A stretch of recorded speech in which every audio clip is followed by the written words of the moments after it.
This is week 9, day 2 of the Bible in a Year live podcast. We will be reading from the NESB version this week. Join the live discussion every Sunday at 6:30 p.m.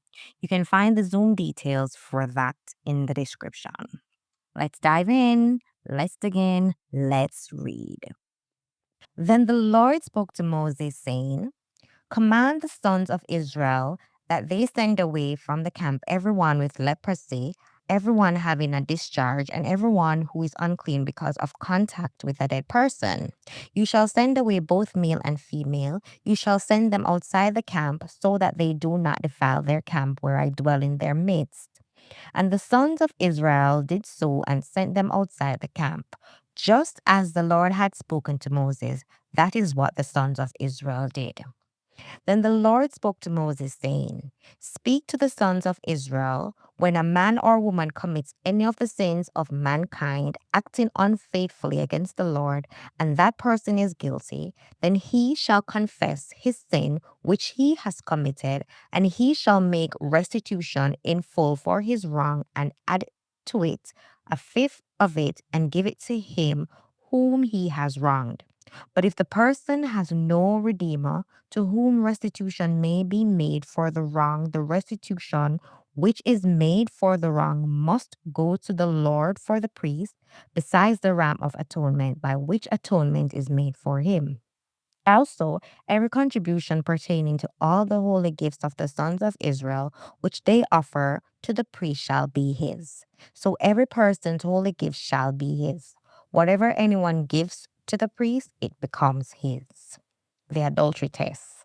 Then the Lord spoke to Moses, saying, Speak to the sons of Israel and say to them, If any man's wife goes astray and is unfaithful to him, and the man has sexual relations with her, and it is hidden from the eyes of her husband, and she remains undiscovered, although she has defiled herself, and there is no witness against her, and she has not been caught in the act.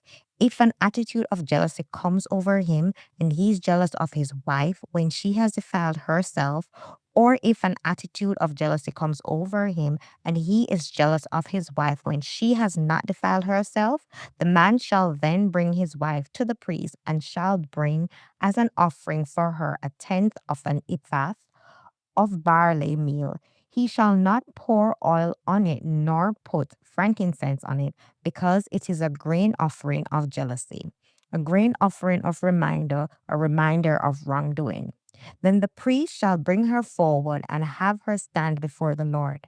And the priest shall take holy water in an earthenware container, and he shall take some of the dust that is on the floor of the tabernacle and put it in the water. The priest shall then have the woman stand before the Lord and let down the hair of the woman's head and place the grain offering of reminder in her hand, that is, the grain offering of jealousy, and in the hand of the priest is to be the water of bitterness that brings a curse. And the priest shall have her take an oath and shall say to the woman, If no man has had sexual relations with you, and if you have not gone astray into uncleanness, as you are under the authority of your husband, be immune to this water of bitterness that brings a curse. If, however, you have gone astray, though under the authority of your husband, and if you have defiled yourself, and a man other than your husband has had sexual intercourse with you, then the priest shall have the woman swear with the oath of the curse, and the priest shall say to the woman, May the Lord make you a curse and an oath among your people by the Lord's making your thigh shriveled and your belly swollen. And this water that brings a curse shall go into your stomach to make your belly swell up and your thigh shrivel. And the woman shall say, Amen, Amen. The priest shall then write these curses on a scroll, and he shall wash them off into the water of bitterness. Then he shall make the woman drink the water of bitterness that brings a curse, so that the water which brings a curse will go into her and cause bitterness. And the priest shall take the grain offering of jealousy from the woman's hand, and he shall wave the grain offering before the Lord and bring it to the altar.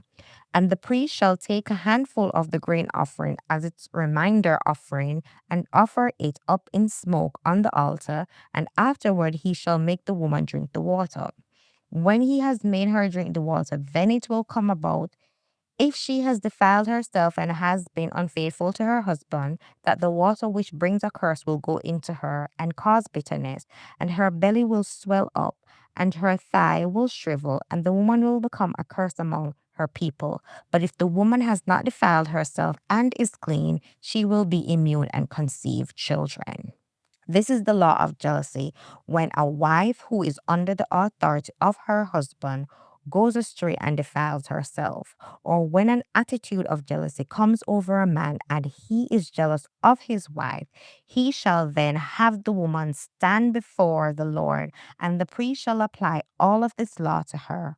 The man, moreover, will be free of guilt, but that woman shall bear the consequences of her guilt. Law of the Nazarites. Again, the Lord spoke to Moses, saying, Speak to the sons of Israel and say to them, when a man or woman makes a special vow, namely the vow of a Nazarite, to live as a Nazarite for the Lord, he shall abstain from wine and strong drink. He shall consume no vinegar, whether made from wine or strong drink, nor shall he drink any grape juice, nor eat fresh or dried grapes. All the days of his consecration he shall not eat anything that is produced from the grapevine, from the seeds even to the skin.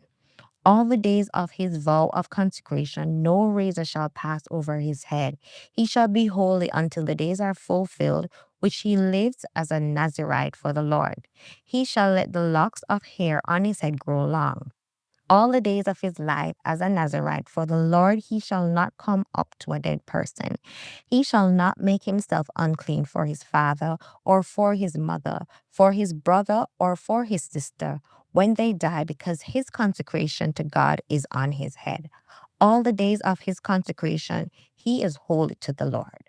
But if someone dies very suddenly beside him, and he defiles his consecrated head of hair, then he shall shave his head on the day when he becomes clean.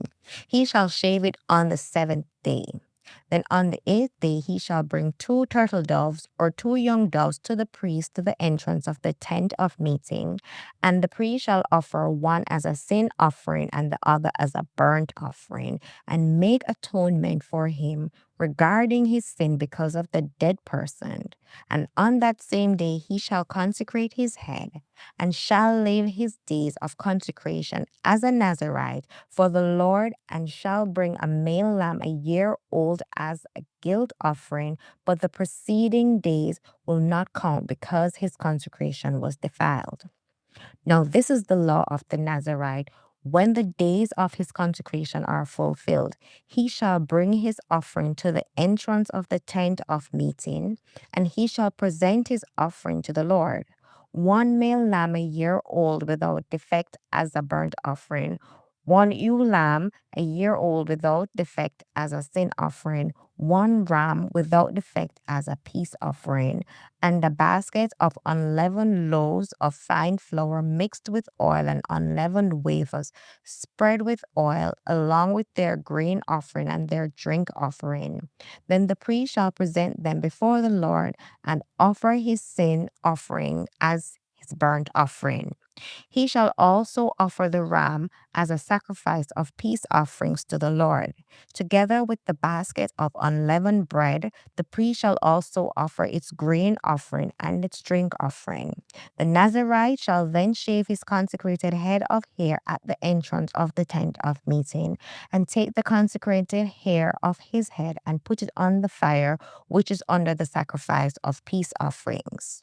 And the priest shall take the ram's shoulder when it has been boiled, and 1 unleavened loaf from the basket, and 1 unleavened wafer, and shall put them on the hands of the Nazarite after he has shaved his consecrated hair.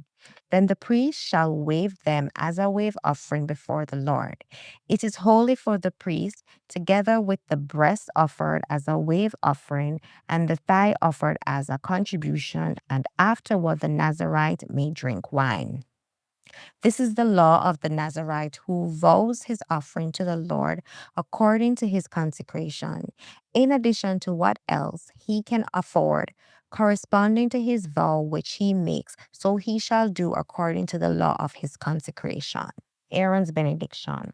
Then the Lord spoke to Moses, saying, Speak to Aaron and to his sons, saying, In this way you shall bless the sons of Israel. You are to say to them, The Lord bless you and keep you. The Lord cause his face to shine on you and be gracious to you. The Lord lift up his face to you and give you peace. So they shall invoke my name on the sons of Israel, and then I will bless them.